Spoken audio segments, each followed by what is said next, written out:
Question 8. Two objects A and B are connected by a light inextensible string passing over a smooth fixed pulley. Object A has mass 2 kilograms, object B has mass 2, another object C of mass 3 is attached to B as shown in the diagram. Okay, so it is the classic pulley question, except we're just thinking about this as an object which is 5 kilograms to start with. Okay, so it's held at rest, then released, and we find the magnitude of A and the tension in the string. So this is our usual process. So on this diagram, we've got a 2G force downwards from A. We've got a 5G in total downwards force there. We have the tension in both sides of the string, which will be the same tension because the pulley is smooth. Okay, it will be the same all the way through the string because the string is light, and we're going to move with the same motion because our string is inextensible. Those are all things it could ask you about. But anyway, we are just having to do our equations of motion. So we decide which way it's going to go. It should be obvious.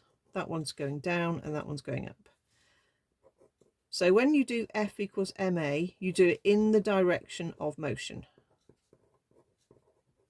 And that F is the overall force, the resultant force. It's the forces pulling it the way it's going, minus the force or the forces trying to slow it down.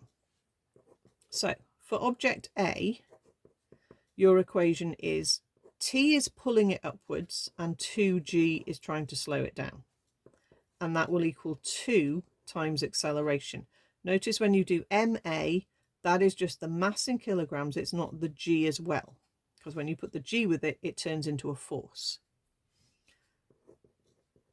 For object B, the force that's pulling it the way it's going is 5G, and the force that's trying to slow it down is T, and then that will equal 5A. So this is like a very classic method and way of working it out. Okay, so you have two equations, simultaneous equations. The G is just a number, and you can put that in at any point. You put G in as 9.8. And we've got to work out the T and the A. Okay, so you could rearrange one equation to find T and sub it in the other one, which is often the way people like to do it. What I normally do is I just add the two equations because a plus T and a minus T will disappear. So that's the way I would normally solve it. But if you prefer to rearrange to get T equals and then sub it into the other equation, that will work perfectly as well. So if I'm adding, my T and my minus T are going to disappear. I've got a 5G add a negative 2G, and that leaves me 3G altogether.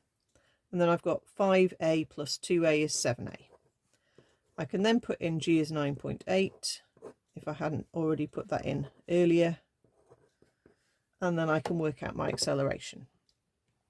So 3 times 9.8 divided by 7 gives me 21 over 5, which is a nice decimal, 4.2 meters per second squared. Take that and sub back into one of these. Okay, so in equation 1, I get T minus 2 lots of 9.8 is equal to 2 lots of 4.2. I just need to work that out, hop that across. So 2 lots of 4.2, add on 2 lots of 9.8, 28 newtons. And that's our 6 marks. Okay, there is another bit to part A, so we'll do that. It says, hence find the force exerted by the string on the pulley. Okay, so this isn't a very common question. It does happen occasionally. The pulley is holding everything up. So the tension is pointing upwards towards the pulley. But if we look at the force acting on the pulley, the tension is actually pulling downwards from the pulley. Okay, so what we've got here is that the force that the string is exerting on the pulley is 2 lots of the tension. So that's 2 lots of 28 which is 56 newtons, and that's a downwards force of 56 newtons. So it is actually fairly straightforward if your object is both strings vertical.